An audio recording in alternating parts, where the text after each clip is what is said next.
Welcome to Dine Inspiration, where I find must-try food spots and search for products online to enjoy tasty dishes at home inspired by my food adventures. Hit the like, share a comment, and subscribe to the channel to get new inspirations when I upload. Today we're back in the city of Pittsburgh. I'm continuing my Pittsburgh tour to find what great eats I can find to inspire a dish I can make at home when I don't want to hit the road. For this visit to Pittsburgh, I tried one of the most celebrated restaurants in recent years in the area, Fet-Fisk. I had to book a reservation a month in advance as I'm not willing to drive all the way up to Pittsburgh and try my luck at getting a table. Fet-Fisk started as a regular pop-up around the city in 2019 and just opened their brick and mortar in 2024. The new restaurant has gotten a host of awards and nominations, as well as made some major best restaurant lists, including the New York Times and Bon Appetit. The restaurant is in the Bloomfield neighborhood of Pittsburgh, which is about 3 or so miles from downtown. It was on a busy street with a mix of businesses and lots of people out walking about. I was the first to get to the restaurant before it opened at 5 p.m., but was quickly joined by others with a line starting to form. I had a lovely chat with a couple who had no reservation but lived in the neighborhood and were confident they would get a table, which they did. They also gave me other recommendations in the area for Thai food and a place to get great cocktails, which I still hope to try.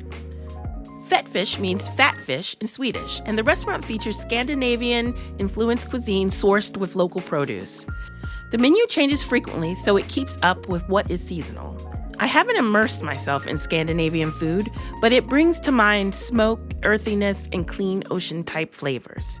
So it's exciting to get to try some new flavors and find things I love done in a new way. Yeah, so just to go over the menu a little bit with you. So here at Fet-Fisk, we focus on Scandinavian cuisine. So you'll notice our menu is very seafood forward. Yes. We do our best to work with a lot of local farmers, as well as maintain our own land in another neighborhood, which is about a mile or so from here. Oh, wow. Allows us to keep everything as fresh as possible and, put a little Western PA touch on things where we can. The menu gives just enough variety and choice without being overwhelming. I still had a hard time narrowing it down on this first try. In the end, I decided on the oysters, just 3 for a quick taste, pickled mackerel, chanterelle mushrooms, and a whole grilled branzino.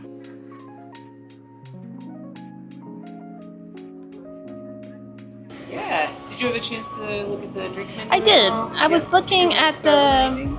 Is the bubbly any good? Oh yeah, it's really nice. Yeah. Okay, I'll try that. Well, let me go get that cocktail started. Excellent. For you. Thank you so much. You got it. First, I got the cocktail called the bubbly.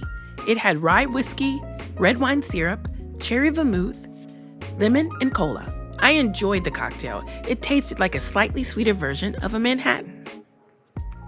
The oysters hit the spot and got me excited for the rest of the meal. I had been wanting to try mackerel after watching a lot of British cooking shows. It's a frequent ingredient high-end chefs use in many of the competitions. I usually see it torched and not so much pickled, but I figured it would give me a good sense of what it tastes like regardless. The mackerel was very pickled, and while I like tang and sourness, it was a bit overpowering. I will have to try it in other preparations as the texture and pickling didn't really work for me. The star of the meal, however, were the chanterelle mushrooms. They came with an earthy, slightly sweet sauce topped with a pop of lingonberries.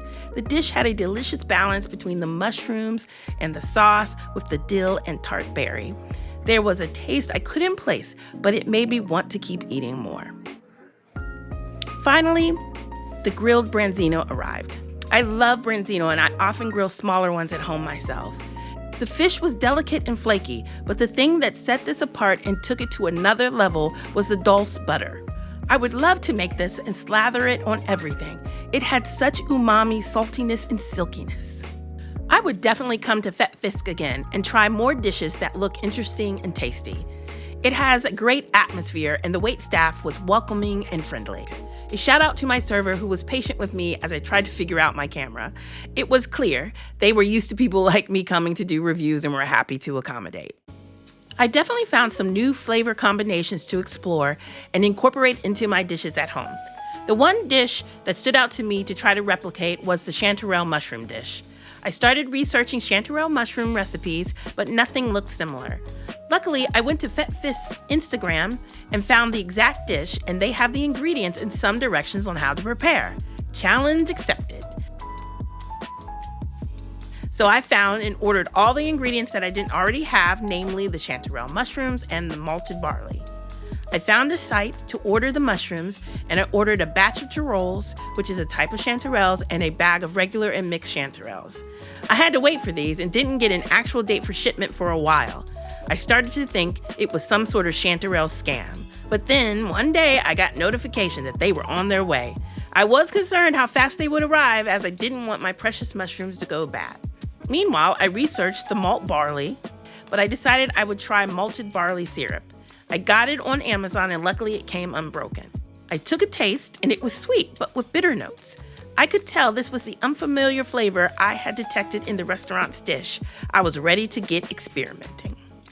I first cleaned and dried the mushrooms to get them ready for cooking. This took a bit of time, but I didn't want to ruin the dish with any grit, and it was clear these mushrooms were truly foraged. So I researched the best way to clean. It involved a quick dip and swirl in a water bath, wiping off excess water, shaving down the stems a bit, and cutting off any obvious dirt spots.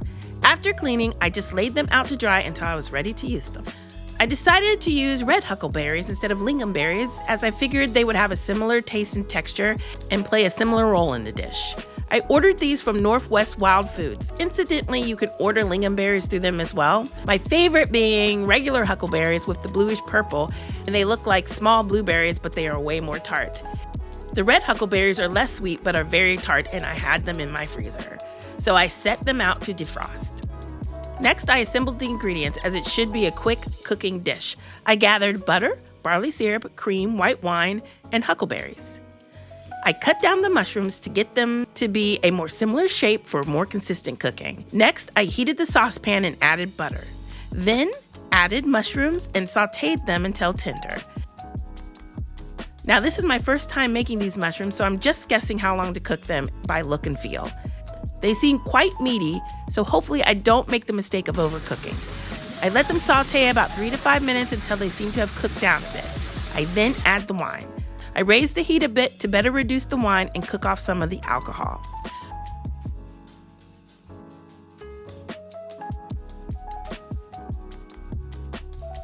Once reduced, I added the malted barley syrup and stirred it into the wine and mushrooms.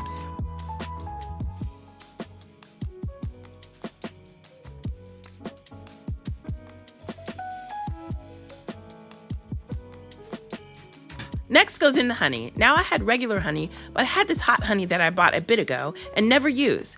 I decided a little kick wouldn't hurt the dish and may add another dimension. As you can see, I don't really follow a recipe. I make it up as I go along, following some basic ideas of developing a pan sauce. Now, to bring the sauce together, add the cream and cook down until the sauce tightens up a bit. Lastly, add salt to taste, and then add dill, again, add to taste.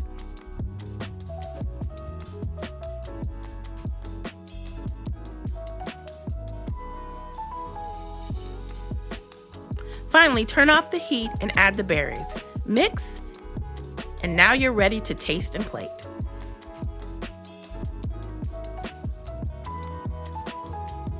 The restaurant version done by the experts is of course technically better, but I'm impressed at how easily this came together and still delivered great taste. I had this with a grilled New York steak and it was delicious. Thank you, FetFisk. I now love chanterelles, and who knew that barley syrup can add such great dimension and flavor to a sauce. I will definitely keep experimenting with this. You can find the links to where I bought the chanterelles and barley syrup in the description. I hope you've discovered a new flavor inspiration. Until next time, remember, life's a banquet, so pull up a seat.